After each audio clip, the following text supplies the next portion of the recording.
अस्सलाम वालेकुम रहमतुल्लाह। दोस्तों, अच्छा बहुत सारे लोग मुझसे पूछ रहे हैं कि यार ओमान में हम कारोबार कैसे करें, बिजनेस वगैरह कैसे करें।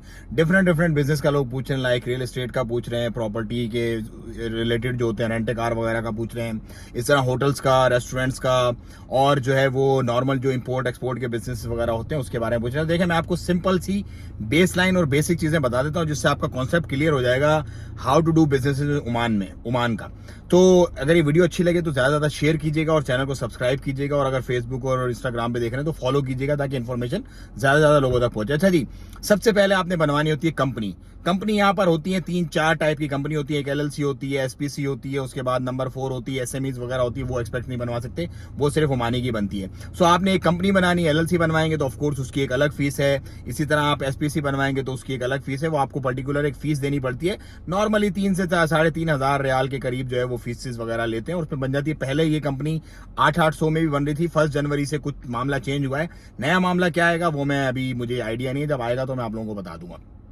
नंबर 2, आपने कंपनी बनवाने के बाद आपको सीआर मिल जाएगी, कमर्शियल रजिस्ट्रेशन मिल जाएगा, और उसके बाद आपको शहादा इंतसाब जो मिनिस्ट्री ऑफ कॉमर्स का होता है वो मिल जाएगा। उसके बाद आपने कोई यहाँ पर अपना ऑफिस लेना, आपने ऑफिस रेंट आउट करना है। ऑफिस जब आप रेंट आउट करेंगे तो ऑफिस का आपको कॉन्ट्रैक्ट मिलेगा, और जो बल्दिया का एग्रीमेंट वगैरह वो लेके जाएंगे। आप अपना लेटर हेड वगैरह बनवाएंगे, आप अपनी स्टैंप्स वगैरह बनवाएंगे। उनकी बिहाफ पे आप जाकर के अपना किसी कंपनी में अप्लाई करेंगे, भाई ये हमारा बिजनेस है, और वो आपके साथ कॉन्ट्रैक्ट करेंगे।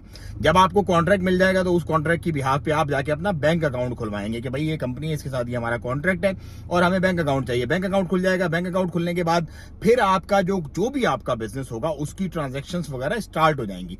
सपोज अगर आप रेंट कार का बिजनेस करते हैं, गाड़ियां वगैरह आप खरीदते हैं और खरीद के आपने लोगों को दी हुई है, तो वो आपकी पेमेंट्स आपके अकाउंट्स में आना शुरू हो जाएंगी।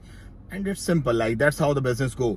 अब डिपेंड करता है कि ऑफिस कितना लें, वीजास कैसे अप्रूव करवाएं, वो डिपेंड करता है। देखें, यहाँ पर वीजा आपको सिटिंग के हिसाब से मिलते हैं। सपोज अगर आपकी 50 बंदों की जगह है तो उसके हिसाब से जो मिनिस्ट्रीज आती हैं वो लोग आते हैं, वो चेकिंग करते हैं प्रॉपरली, थारोली, सारी की सारी।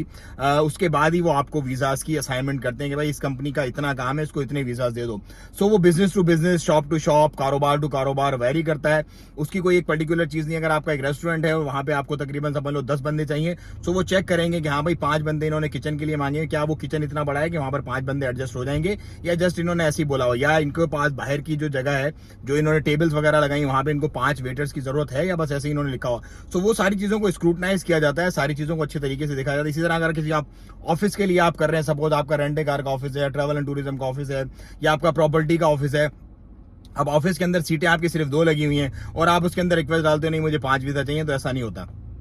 जितनी आपकी सिटिंग कैपेसिटी होती है, जितनी आपके कारोबार की वर्थ आप शो कर पाते हो, उसी हिसाब से आपको वीजास की असाइनमेंट्स होती है। तो उम्मीद है मेरी बात आपको समझ आ रही होगी। मैं बहुत जल्दी और बहुत मतलब एक समराइज करके आपको चीजें समझा रहा हूं ताकि आपकी हर बंदे की, एक कॉमन मैन भी सुने तो उसकी समझ में बातें आ जाए। सो वीजास की डिस्ट्रीब्यूशन इस तरह से होती है। आपको ये प्रोसीजर उम्मीद है समझ आ गया होगा, पूरा समझ आ गया तो शेयर कर दें, चैनल को सब्सक्राइब कर लें और अगली वीडियो का इंतजार करें जिसमें मैं आपको मजीद इस तरह की इन्फॉर्मेशन इंशाल्लाह ओमान के मुतालिक दूंगा। दुआ में याद रखिएगा। अस्सलाम वालेकुम रहमतुल्लाह। एक और बात बता दूं, दुबई के लिए भी और पूरे जो गल्फ ममालिक है ना, उनके लिए तकरीबन ये सेम प्रोसीजर है, सेम का सेम प्रोसीजर है। अस्सलाम वालेकुम रहमतुल्लाह।